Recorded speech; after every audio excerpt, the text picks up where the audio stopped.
Selamat pagi, sobat, rekan-rekan dimanapun berada.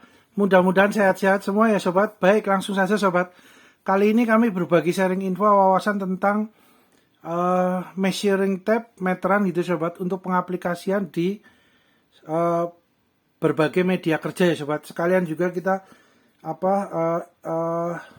mengenal gitu ya sobat, untuk media kerja yang biasa ada di perbengkelan maupun pertukangan gitu ya sobat. Ya kurang lebihnya ini sobat.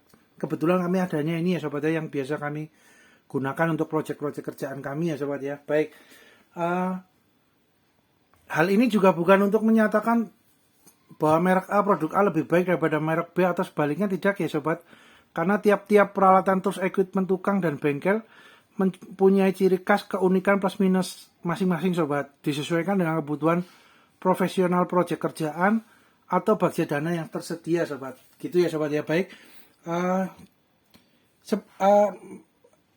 meteran ini sobat, measuring tape ini juga dibantu dengan alat bantunya ini ya sobat ya, untuk untuk alat tulisnya gitu ya sobat ya. Alat tulis, namun alat tulis ini tidak hanya untuk untuk tulis menulis di buku atau tidak ya sobat ya. Namun ada beberapa yang memang diciptakan khusus untuk pekerjaan bengkel dan tukang ya sobat ya. Jadi contohnya gini sobat.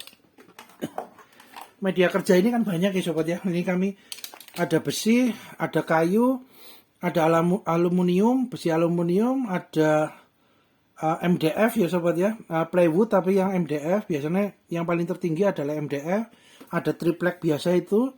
Terus kemudian kan plywood itu ada beberapa jenis dan ininya ya sobat ya, maksudnya kayunya itu beberapa, ada yang partikel, dalamnya ada yang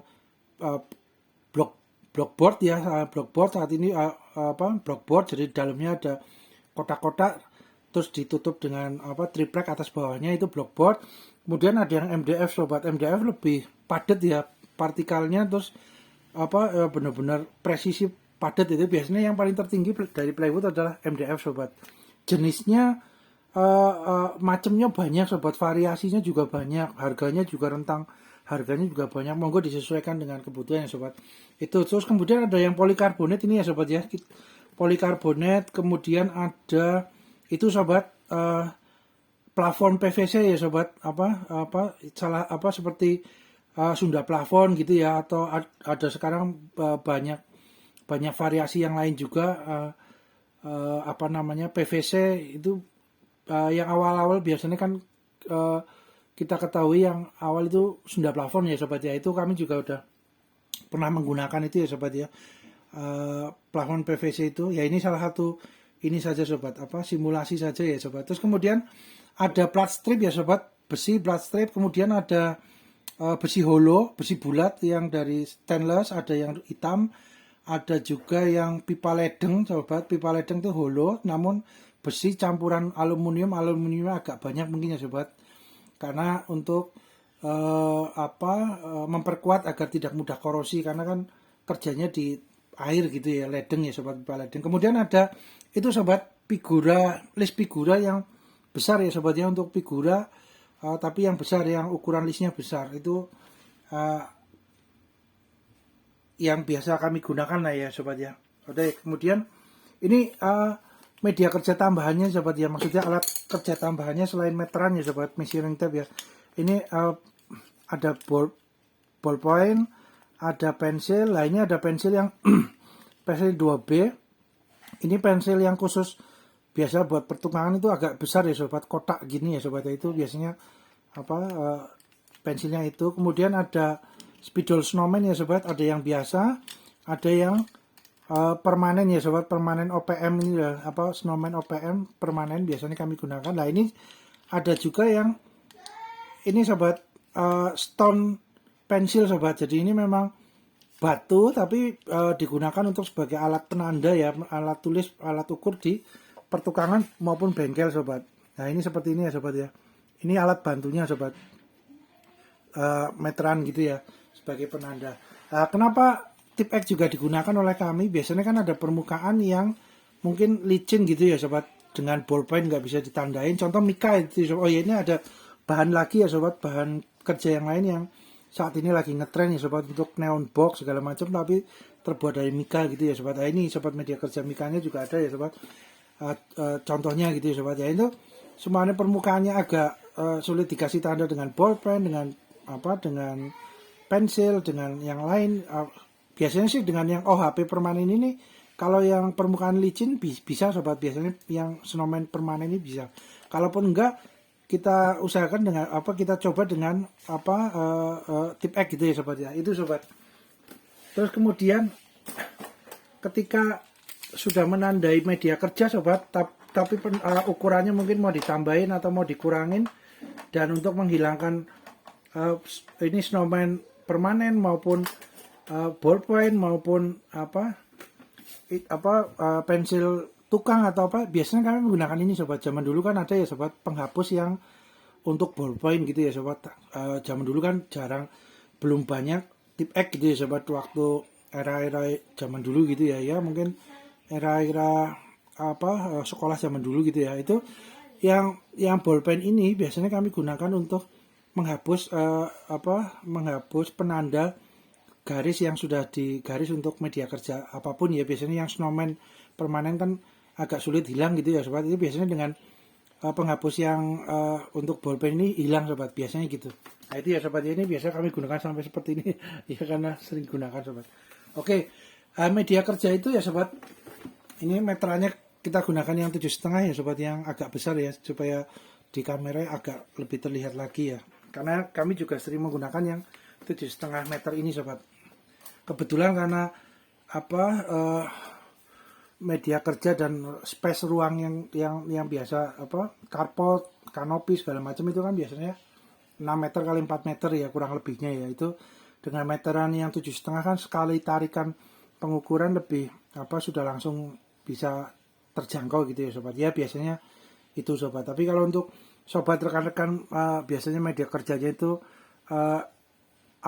space-nya ruangnya nggak besar ya, digunakan yang 3 meter, 5 meter, monggo sobat, disesuaikan dengan kebutuhan ya sobat ya. Oke, kemudian untuk besi ya sobat ya, besi itu ini penamaan saja sobat, mungkin di daerah sobat rekan-rekan mungkin agak berbeda bisa ya sobat ya. Jadi besi itu ada stal, ada holo sobat. Nah itu awal mulanya itu. Stal itu berarti kotak sobat, besi kotak. Contoh seperti ini ya sobat ya, ini kotak 3x3, ini stal persegi, kotak tapi persegi sobat, 2x4 biasanya ini segini, 2x4. Nah kemudian ada yang ini 1, 2, 3, 4, 5, 6, 6, 1, 2, 3, 6 ya sobat, 6 kali 3 kelihatannya sobat. Coba kita 6 kali 4. Benar sobat, 6 kali 3 ya sobat ya. Ini panjangnya 6. Nah iya sobat, 6 kali 3 ya sobat. Kebalik, maaf sobat. 3, 6 ya, 6 kali 3 ya sobat. Nah itu ada juga yang lebih besar sobat, ada yang 10 kali 10 8 kali berapa, itu ada macam-macam ukurannya sobat, disesuaikan dengan kebutuhan saja sobat.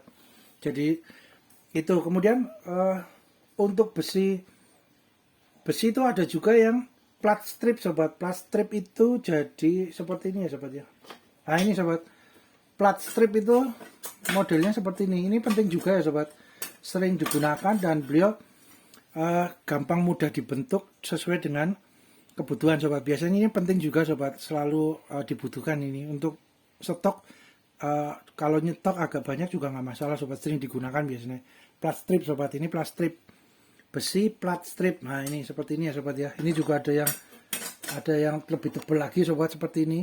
Nah ini sobat, yang di konten kami yang di measuring tape untuk meteran itu, jadi media kerja itu kan ada yang bisa mudah disambung, ada media kerja yang sulit untuk disambung sobat. Jadi ketika kita mengukur dengan meteran measuring tape itu, kalau media kerjanya bisa disambung seperti besi kayak gini ya sobat ya, itu mungkin kita nggak begitu khawatir ya sobat ya, semuanya kepanjangan atau semuanya kependekan, kependek, kita tinggal sambung sobat ya. Contohnya seperti ini ya sobat, plat strip disambung jadi lebih panjang, nanti tinggal diukur lagi, diukur ulang, dipotong, disesuaikan dengan panjangnya potongan, kemudian ini tinggal digerinda atau didempul, nanti bisa mulus lagi ya sobat ya itu. Tapi kalau untuk media kerja yang sulit untuk disambung ya sobat ya itu ekstra ya sobat, untuk mengukurnya dengan meteran dengan measuring tape itu ekstra hati-hati lah, karena boleh dibilang satu kali kesempatan potongnya sekali gitu ya sobat, nggak bisa diulangi gitu ya, karena kalau diulangi posisinya berarti kan harus disambung, terus semuanya keliru, amit-amit nggak minta ya sobat, seumpamanya keliru potong gitu ya, keliru ukurannya, disambung nggak bisa aja, akhirnya harus pakai akal, potongan ini bisa digunakan untuk lokasi yang mana, untuk posisi yang mana agar tetap terpakai. Kalaupun nggak ada posisi yang bisa terpakai, berarti itu ya dicadangkan aja, di kemudian hari ada project yang lain mungkin ukurannya bisa masuk gitu ya sobat ya itu. Jadi meteran itu karena ada spellingnya maju mundurnya itu 2 mili, 2 mili itu juga pengaruh sobat, cukup pengaruh gitu ya. Kalau mungkin untuk di media kerja seperti yang harus presisi gitu ya sobat, 2 mili itu membuat nanti longgar sobat. Nah oleh karena itu ketika menggunakan meteran measuring tape gampang-gampang susah ya sobat ya, gampang-gampang susah. Kalau sudah terbiasa, sudah tahu patokannya, kulino gitu mungkin nggak masalah sobat. Namun kalau belum ya harus ini ya sobat, berlatih terus untuk jam terbangnya supaya bisa benar-benar presisi ketika potongan. Karena potongan ini juga berpengaruh juga, meteran berpengaruh, cara menggarisnya dengan alat penggaris untuk posisi garis potongannya di mana. Kemudian alat kerja yang untuk memotong juga berpengaruh sobat. Contoh seperti itu ya sobat ya. Itu kan piringan untuk mesin cut off gitu ya. Mesin cut off piringannya itu juga agak berbeda-beda sobat, tebelnya. Tebelnya berbeda juga dengan yang ini, dengan gerinda tangan gitu ya. Gerinda tangan ini tebelnya disnya ini yang untuk memotong nih, matanya ya, piringannya ini berbeda dengan yang cut off sobat. Yang cut off lebih tebel. Kadang-kadang berbeda ukuran dari produknya, beda perusahaan, kadang-kadang ada berbeda juga tebalnya sobat. Jadi memang harus ini juga ya sobat, harus di trial dan error ya, diuji coba gitu ya sobat. Jadi nanti tahu potongannya berapa. Jadi alat potong itu juga mempengaruhi sobat, supaya hasil potongannya benar-benar presisi gitu ya sobat. Tapi kalau media kerjanya bisa disambung dengan mudah, mungkin kita nggak terlalu ini juga ya, khawatir juga ya gitu ya sobat, nggak terlalu takut lah untuk motong, karena bisa disambung contohnya dengan besi ini ya, di selas gitu ya. Cuman istilahnya daerah sini ya mindo gawe ini sobat, 2 kali kerja gitu ya, mindo gawe ini. Nah itu ya dinamika sobat, dinamika di tempat kerja, bengkel, workshop, pertukangan ya ada dinamikanya. Kadang-kadang ada seperti itu, harus nambal, terus harus nyambung, terus kemudian dipotong lagi. Itu kan mindo gawe ini 2 kali kerja ya itu sobat ya. Harapannya sih sekali kerja, sekali potong, sekali ini udah presisi ya terus sobat ya. Itu harapannya itu sobat, itu tinggal berjalannya waktu lah. Kemudian ada lagi ini ya sobat, besi siku. Ini juga sering digunakan ya sobat. Besi siku ini rutin jadi plat strip besi siku. Terus kemudian seperti ini ya sobat ya, besi siku ya 90 derajat ya sobat ya, bentuk L ya, 90 derajat. Nah ini pun kadang-kadang beda produk, beda perusahaan gitu ya, beda pabriknya itu kadang-kadang juga agak berbeda juga sobat. Jadi ada yang siku 90 derajat benar, ada yang agak sedikit enggak 90 derajat. Itu monggo sobat disesuaikan dengan kebutuhan ya. Harus dilihat juga sikunya ya, monggo kalau semuanya dibutuhkan yang benar-benar siku ya harus nyari bahan yang besi sikunya benar-benar siku 90 derajat. Itu sobat. Kemudian ini ya sobat, untuk besi sudah ya, macamnya banyak. Ini besi stal sobat, besi stal, kotaknya ada kotak persegi, bujur sangkar, ada yang persegi panjang gitu ya sobat ya. Terus kemudian ada plastik siku. Berikutnya ini sobat, besi holo sobat. Holo itu maksudnya holo bulat sobat, besinya bulat. Contoh ini ya sobat ya, Ini stainless, ini bulat ya sobat ya. Kurang lebih ini 1 dim sobat, 3/4 atau 1 dim ya ini ya, kurang lebih ya ukurannya. Nah ini yang namanya besi holo sobat. Jadi besi stal, besi holo itu berbeda sobat, sama-sama besi namun berbeda ininya, bentuknya sobat ya. Jadi ada yang kotak, ada yang kotak adalah besi stal, yang bulat adalah besi holo. Nah, besi stal sendiri dan besi holo sendiri juga materialnya ada berbeda-beda ya sobat. Ada yang yang besi hitam, ada yang stainless, ada yang galvalum. Saat ini ya lagi ngetren itu besi stal ataupun holo yang galvalum.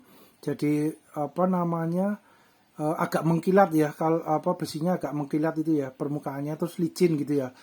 Itu juga karena permukaannya licin, ketika di cat duko gitu ya sobat, dengan cat semprot spray gun gitu, itu harus ada treatment khususnya sobat. Jadi supaya catnya menempel dengan sempurna gitu ya sobat. Itu ada cairan bukan cairan ya, maksudnya cat dasarnya gitu ya. Biasanya kan menggunakan epoksi gitu ya sobat kalau untuk besi yang biasa.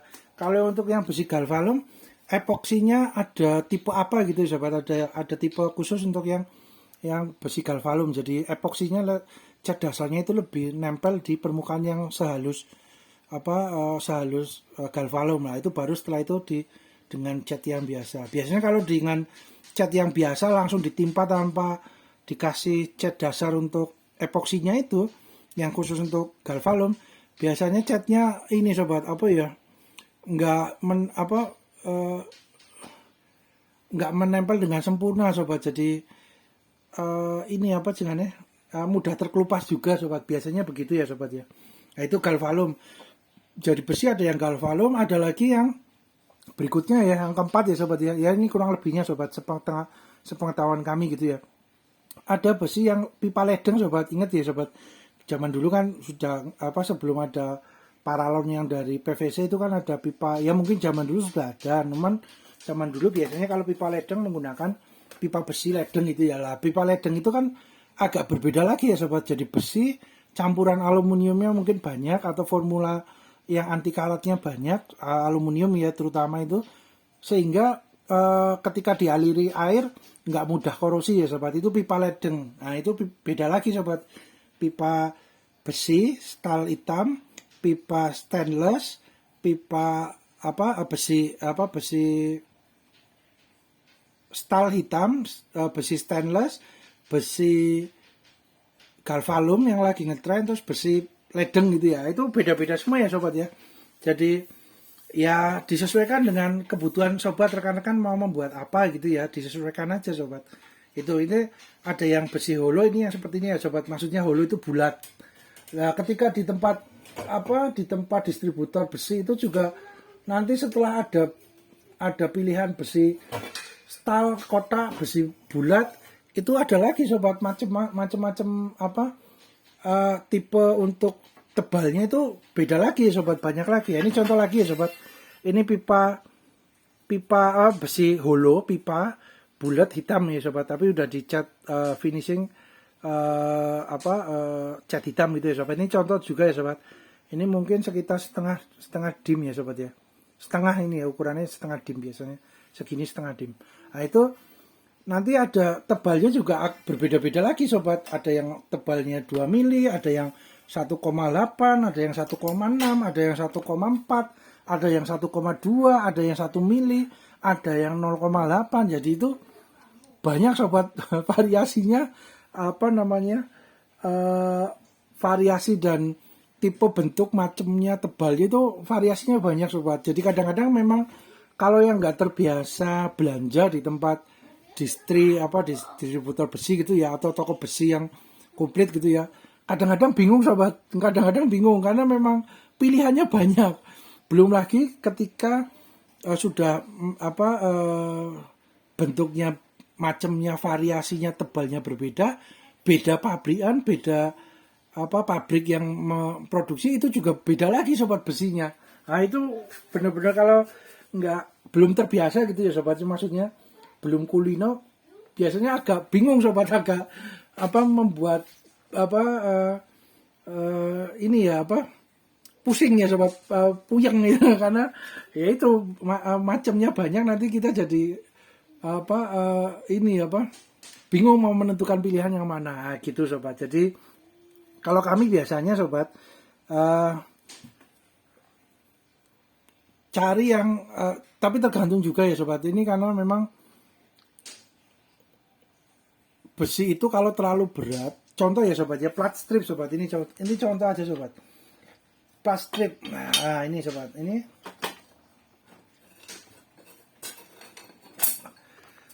sobat, plat strip ada yang ini kurang lebih 2 mili ya sobat, yang ini ya 2 mili kurang lebih. Nah ini hampir setengah senti sobat, 5 mili kurang lebih nih yang ini. Coba kita lihat ya sobat ya, plat stripnya. Wah 6,7 malah sobat, 6 mili ini sobat, 6,7 ya. Ini berapa yang satunya, 2,7 mili, 2,7, 2,6. Nah ya sekitar 2 mili tadi ya, 2,6 ya. Ini 6,87 mili sobat. Nah ini maksudnya gini sobat, jadi ketika media kerja kita mau kerja apa dulu sobat, jadi kalau semuanya terlalu tebal seperti ini gitu ya sobat, tapi ini kan peruntukan untuk yang khusus sobat, untuk yang tebal sekali seperti ini biasanya untuk peruntukan yang khusus. Tapi kalau untuk yang biasa-biasa saja tapi menggunakan yang tebal ini sobat, apa, kasihan di mesinnya sobat. Kalau kita mesinnya contoh ya sobat, mesin bor gitu ya, kita mau membuat lubang di sini menggunakan bor tangan gitu ya sobat, bor yang seperti ini biasa gitu ya. Ini pun yang udah ukuran paling besar di kelasnya gitu ya, ukuran 13 ininya apa, sampai mata bornya sampai ukuran 13. Ini sudah ada hammernya juga, ada apa, pemukulnya di dalam ya, ada menu pemukul hammernya untuk beton tembok, biasanya itu hammernya itu ya, untuk masang baut dinabol. Nah itu bor tangan seperti ini sobat. Kalau semuanya untuk ngebor yang ini ya, kalau untuk yang 2 mili 2,6 ini masih oke lah sobat, masih oke. Namun kalau dengan yang 7 mili ini sobat, kasihan mesin bor tangannya sobat. Karena apa ya, beliau di forsir ya, boleh dibilang di luar kemampuan kapasitasnya beliau gitu ya. Bisa sobat, pelan-pelan dibor bisa, namun ya butuh waktunya cukup lama dan biasanya boros di mata bornya ini. Dan kita juga harus perhatikan mesin di dalamnya sobat, karena kan ini dudukannya kan dudukannya terbuat dari plastik ya sobat ya. Ini kan mesin bor tangan biasanya bodinya dari plastik lah, ketika dudukannya di dalam kan juga plastik. Ketika dapat dorongan tekanan untuk besi ini yang tebal sekali untuk didorong terus dengan apa, didorong gitu ya, kalaupun nggak didorong tetap ada tekanan sedikit juga sobat. Nah itu takutnya di dalam itu ini ya sobat, dudukannya apa ya namanya ya, lama-lama aus karena beliau bebannya kerjanya di luar kapasitas beliau gitu ya, istilahnya rodo makso, rodo dipaksa gitu ya sobat ya. Itu eman-eman juga untuk mesin bornya sobat, itu contoh. Jadi biasanya kalau plat-plat yang besar seperti ini yang tebal itu kan biasanya menggunakan mesin bor yang duduk, tapi yang paling besar sobat, biasanya yang 2000 watt lebih ke atas gitu. Itu dinamonya besar, tenaganya kuat, dan beliau memang mesin bor duduk. Nah, itu untuk membuat lubang satu aja kadang-kadang memang butuh effortnya lebih gitu ya sobat, karena platnya besinya tebel. Nah, itu kadang-kadang kalau kita nggak punya gitu ya sobat, mesin bor duduk yang besar itu, kita datang ke bengkel gitu ya, ke bengkel yang punya, biasanya beliau juga, waduh pipa platnya besar banget, tebel banget, ini mesin bornya eman-eman juga, takutnya rusak gitu kan ya sobat. Jadi memang ketika memilih media kerja besi ini ya juga harus kita sesuaikan tebalnya gitu ya sobat. Tebalnya apakah kita memang benar-benar membutuhkan yang benar-benar tebal banget untuk mensupport pekerjaan proyek kita, atau kita dengan yang 2 mili ini sudah cukup. Nah itu monggo sobat, itu harus harus dikalkulasi juga ya, harus diperhitungkan juga sobat. Itu pengalaman gitu sobat. Namun kalau semuanya ada yang saat ini kan teknologi sudah cukup berkembang pesat juga ya sobat ya. Ada yang terbaru plasma ya, meja plasma itu untuk motongnya atau membuat lubangnya dengan plasma. Itu monggo kalau itu sudah kelasnya bengkelnya Sultan ya sobat ya, karena udah punya meja potong yang dari untuk mesinnya plasma itu. Yang terbaru juga ada yang laser juga ya sobat, itu juga harganya juga dananya besar ya sobat untuk mengadakan mesin itu gitu ya. Jadi memang ya disesuaikan dengan kebutuhan juga lah sobat ya. Kalau untuk yang bengkel UKM, untuk bengkel yang yang kelasnya menengah menengah ke bawah gitu ya sobat ya, disesuaikan untuk tebalnya ya sobat, supaya ketika pengerjaan kita menggunakan bor tangan masih bisa terhandle gitu ya sobat, masih bisa mumpuni untuk bisa menghandle itu, untuk membuat lubang untuk apa gitu ya sobat ya. Nah itu kurang lebihnya itu sobat, untuk yang plat strip ataupun besi tebalnya gitu ya sobat, itu harus diperhitungkan, dikalkulasi. Sobat, rekan-rekan, berhubung durasi, kita lanjut di part berikutnya ya sobat, part 2 ya sobat. Mudah-mudahan bermanfaat. Terima kasih.